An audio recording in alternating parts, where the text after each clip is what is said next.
The tears stung Harriet Fletcher's eyes as she stood alone in the corner of Millbrook's newly constructed town hall, the white lace of her wedding dress now feeling like a mockery of everything she'd believed in. It was supposed to be her wedding celebration, but Garrett Wells, the man who had promised to love her forever just hours earlier at the church, had disappeared after their first dance, leaving nothing but whispers and pitying glances in his wake. Harriet dabbed at her eyes with a delicate handkerchief, embroidered with her new initials that now seemed to mock her. The year was 1875, and in the small frontier town of Millbrook, Wyoming Territory, being abandoned on one's wedding day was more than heartbreak. It was a social death sentence. The townsfolk avoided looking directly at her, but Harriet could feel their stares when she turned away. The music from the small band continued playing, couples twirling across the wooden floor under the glow of oil lamps, pretending nothing was amiss while disaster unfolded in their midst. "You shouldn't be standing here all by yourself," a deep voice said, cutting through her misery. Harriet looked up to see a tall man with broad shoulders and dust-covered clothes that hadn't been meant for a fancy gathering. Clayton Miller stood before her, his brown Stetson held respectfully in his hands. His face was tanned from long days under the harsh sun, with kind eyes that held none of the pity she'd seen from others. "Mr. Miller," she said, trying to compose herself, "I believe the entire town knows I have been standing alone for the past hour." Clayton's mouth quirked up slightly at one corner. "That's why I'm here. No bride should be without a dance partner at her own celebration." Harriet shook her head. "I appreciate your kindness, but I don't need charity." "It's not charity I'm offering, Miss Fletcher." He extended his hand. "It's a dance." "It's Mrs. Wells now," she corrected automatically, then flinched at her own words. Clayton kept his hand extended, unwavering. "Not if he's not here to claim you. Now, may I have this dance before this song ends and we miss our chance?" Something in his steady gaze made Harriet place her hand in his. Perhaps it was defiance against becoming the town's object of pity. Or maybe it was simply that, in the midst of her humiliation, someone was treating her like she mattered. Clayton led her onto the dance floor, and the whispers intensified. Harriet felt her cheeks burning as she placed her hand on his shoulder, noticing how his work clothes contrasted with her elaborate wedding dress. "Everyone is staring," she whispered as they began to move to the music. "Let them," Clayton replied, his voice carrying a conviction that steadied her. "They'll have something new to gossip about by next week." As they danced, Harriet realized Clayton Miller wasn't just any cowboy. He managed the Double R Ranch outside of town, a position that commanded respect.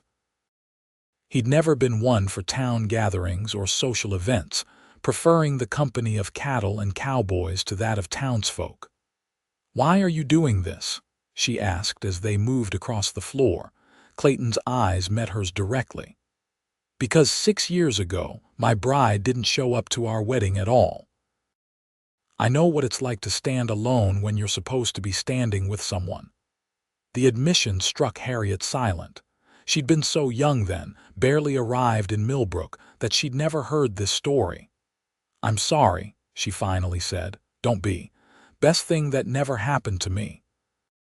His smile was genuine now. "But I remember how it felt, and no one stepped up then.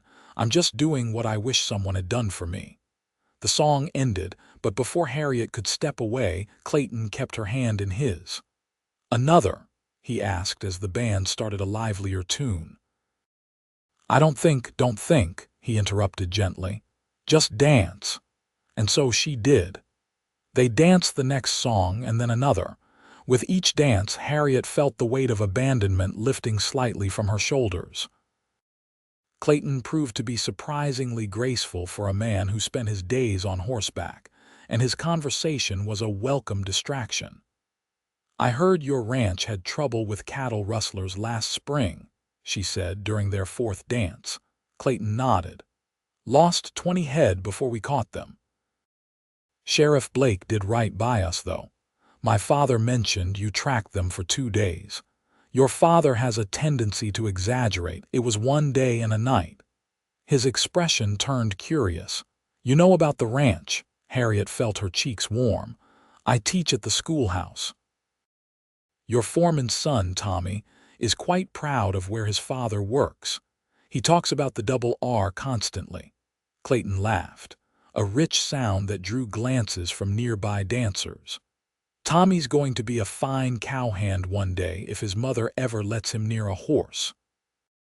As the evening progressed, Harriet became aware of a subtle shift in the room. The pitying glances had transformed into curious ones, and the whispers seemed to have changed tone. She and Clayton had become the focus of attention, but not for the reasons she had feared. Would you like some punch?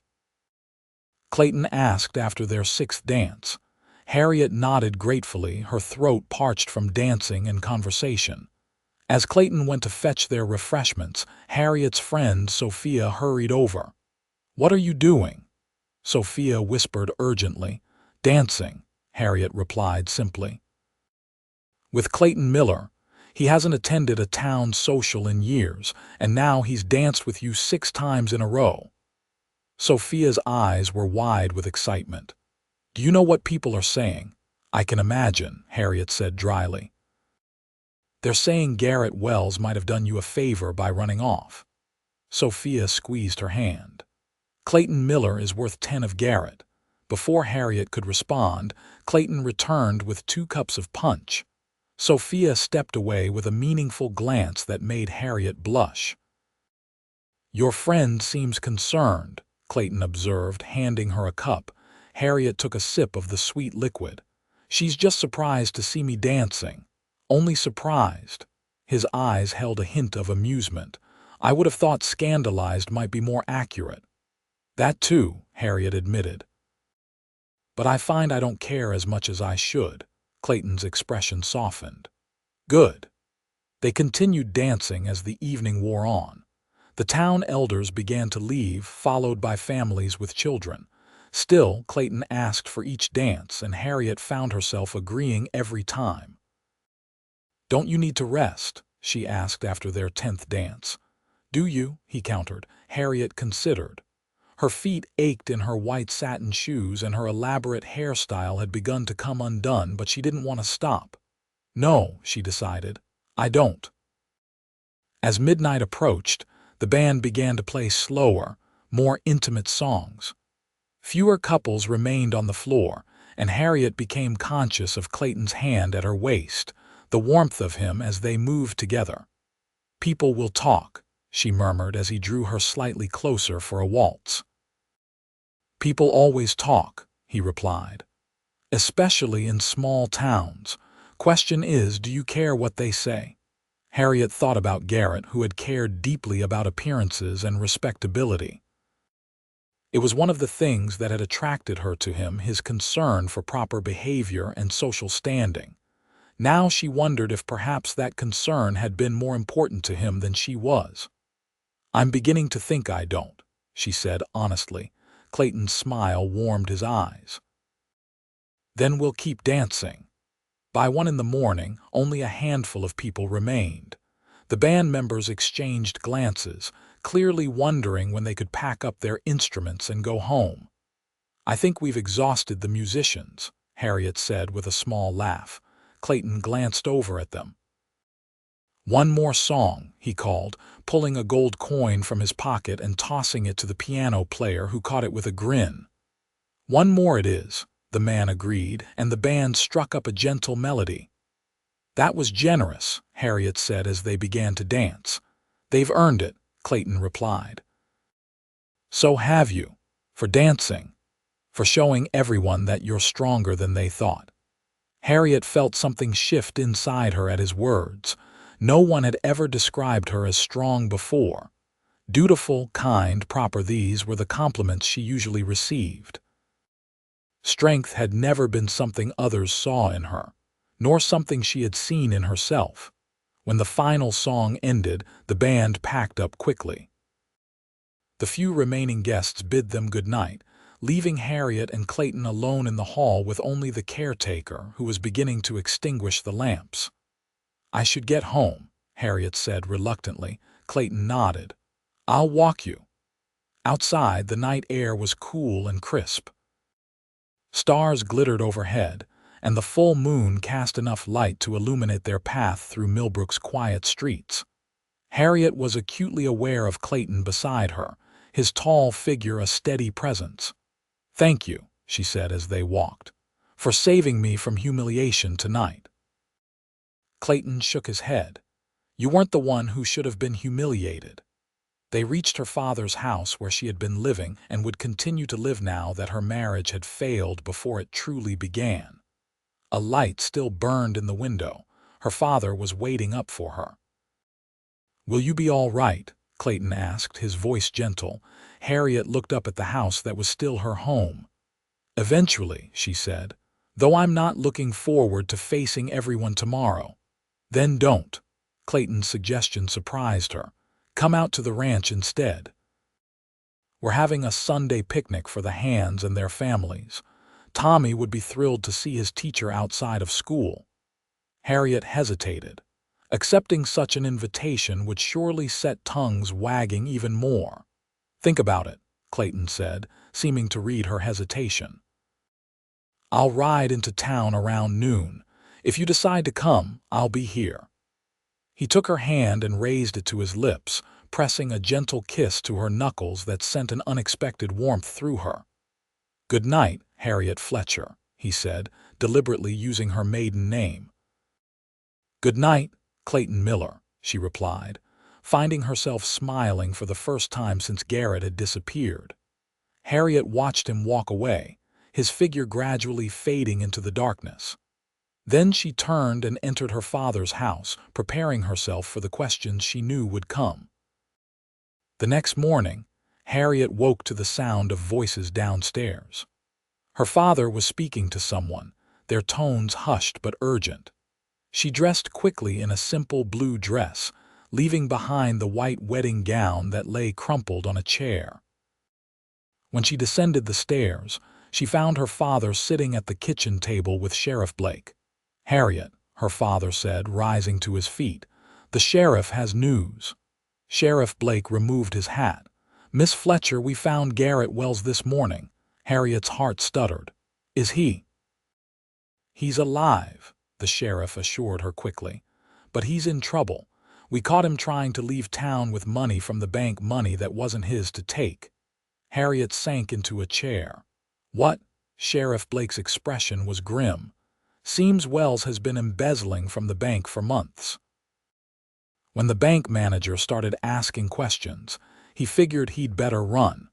Your wedding was just a cover. He never intended to stay for the celebration. The revelation struck Harriet like a physical blow. She had been so certain she knew Garrett, had trusted him completely. To learn that their entire relationship might have been part of a deception was almost too much to bear. "I'm sorry, Harriet," her father said, placing a hand on her shoulder. Harriet took a deep breath. "What happens now?" "Wells will stand trial," the sheriff explained. "Given the evidence, he'll likely be going to prison for quite some time." After the sheriff left, Harriet sat in silence while her father made breakfast. The smell of coffee and bacon filled the kitchen, but she had no appetite. "You should eat something," her father urged, placing a plate in front of her. Harriet picked up her fork mechanically. "Did you know?" she asked suddenly. "Did you suspect what kind of man he was?" Her father sighed heavily. "I had my doubts. He seemed too polished, too perfect." "But you were so happy, and I—" He trailed off, looking older than his 58 years. "I should have said something." "It wouldn't have mattered," Harriet admitted. "I wouldn't have believed you." They ate in silence for a while before her father spoke again. "I saw you dancing with Clayton Miller last night." Harriet tensed, waiting for disapproval, but her father's expression held only thoughtfulness. "He's a good man," he continued. "Works hard, treats his people fairly. Not as refined as Wells pretended to be, but solid." He invited me to a picnic at his ranch today, Harriet said, surprised by her own candor. Her father's eyebrows rose slightly.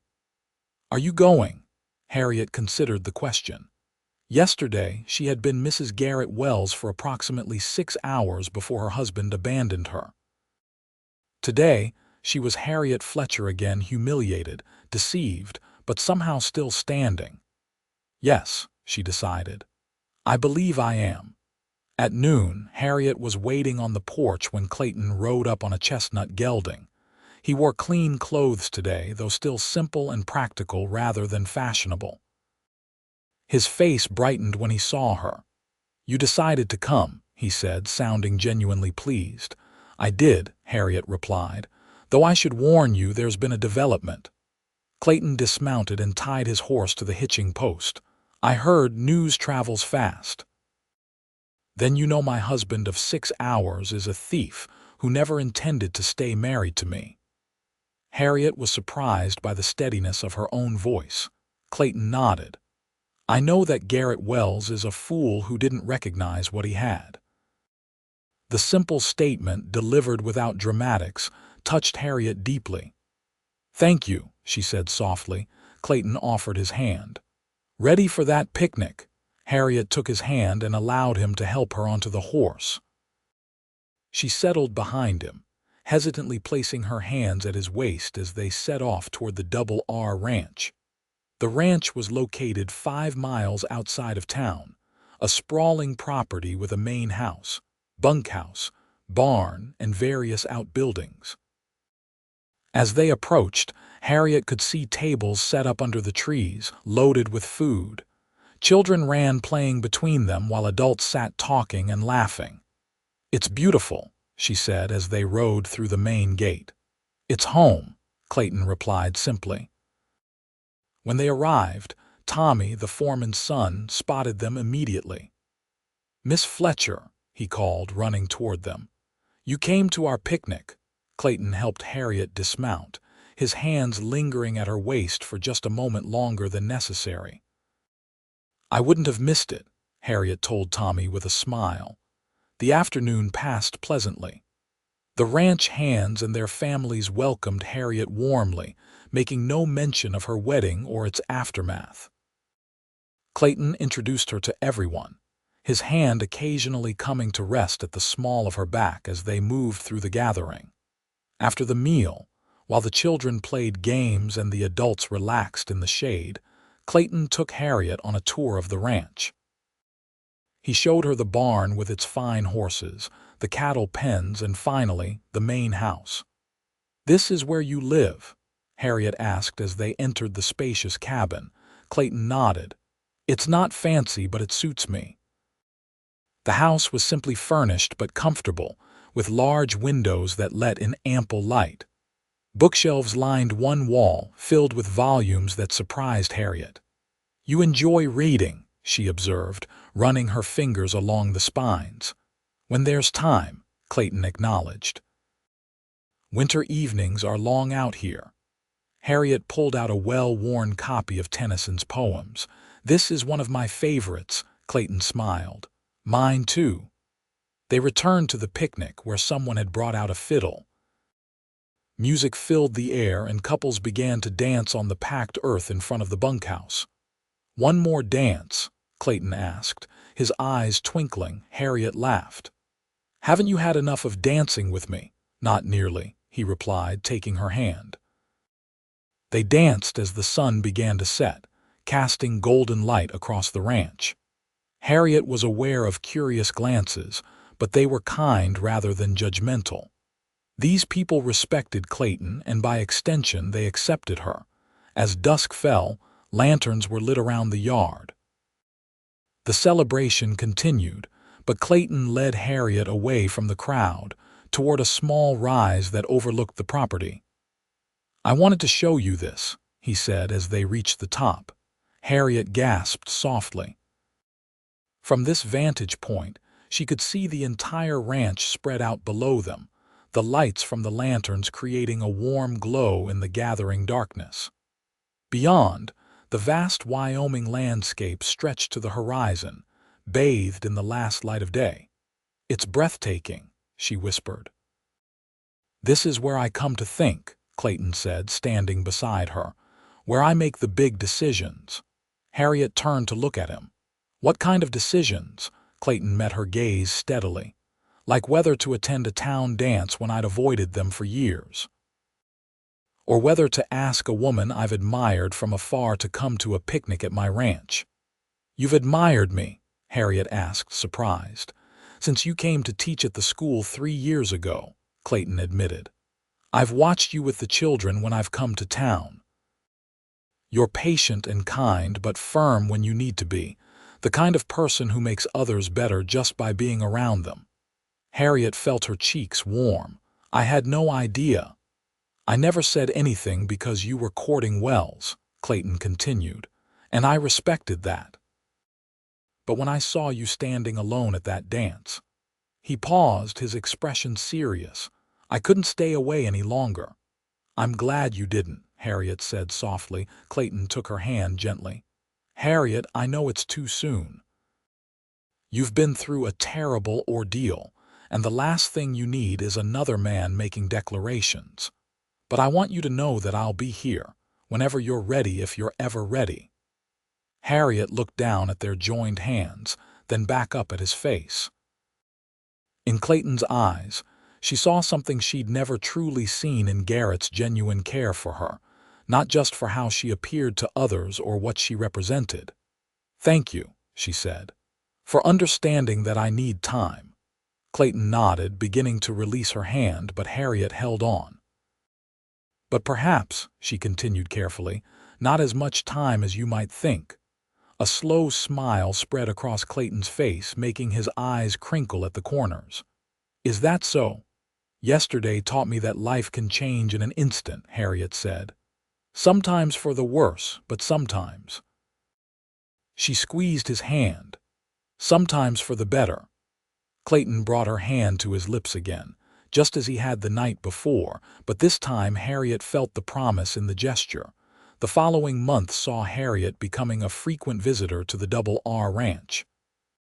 She continued teaching at the schoolhouse during the week, but weekends found her riding out with Clayton, learning about ranch operations, and getting to know the families who lived and worked there.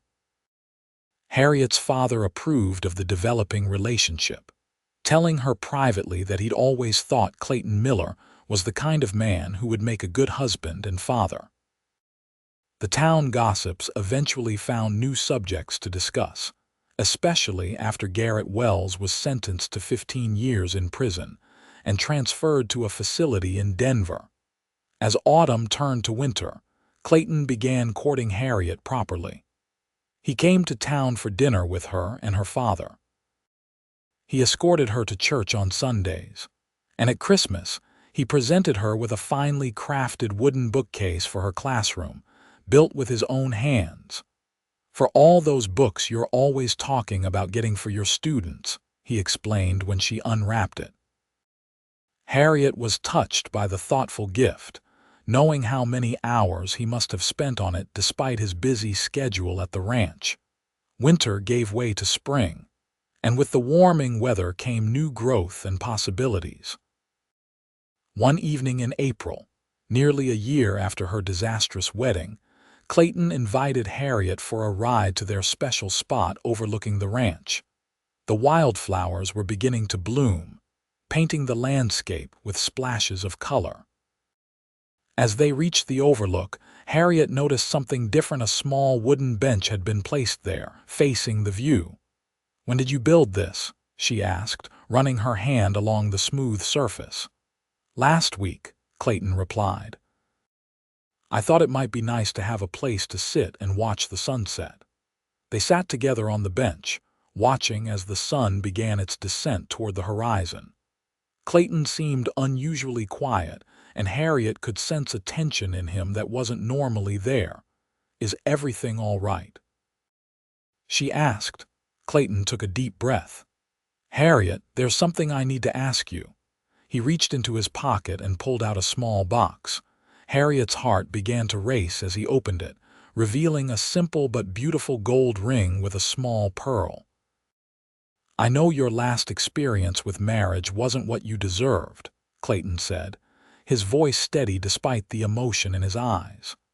"But I promise you, if you'll have me, I'll spend every day trying to be worthy of your trust and your love." Tears filled Harriet's eyes, not tears of sadness like those she'd shed a year ago, but tears of joy. "I love you, Harriet Fletcher," Clayton continued. "Will you marry me?" "Yes," Harriet said without hesitation. "Yes, I will." Clayton slipped the ring onto her finger, then pulled her close for a tender kiss. As they broke apart, both smiling, he gestured toward the ranch below. "I thought we could build a new house," he said. "Something we designed together, a place for us and whatever family we might create." "I'd like that," Harriet replied, leaning against his shoulder as they watched the sun sink lower in the sky. They were married in June, in a simple ceremony at the ranch rather than in town. Harriet wore a dress of pale blue rather than white, and there was no formal wedding dance afterward. Instead, there was a joyous celebration under the open sky, with good food, laughter, and yes, dancing, lots of dancing. As evening fell and lanterns were lit around the yard, Clayton took Harriet's hand. "May I have this dance, Mrs. Miller?" Harriet smiled up at her husband. "Every dance," she promised, "until morning and beyond." And as they moved together under the stars, Harriet reflected on how sometimes what seems like an ending is really just the beginning of something far better than you ever imagined.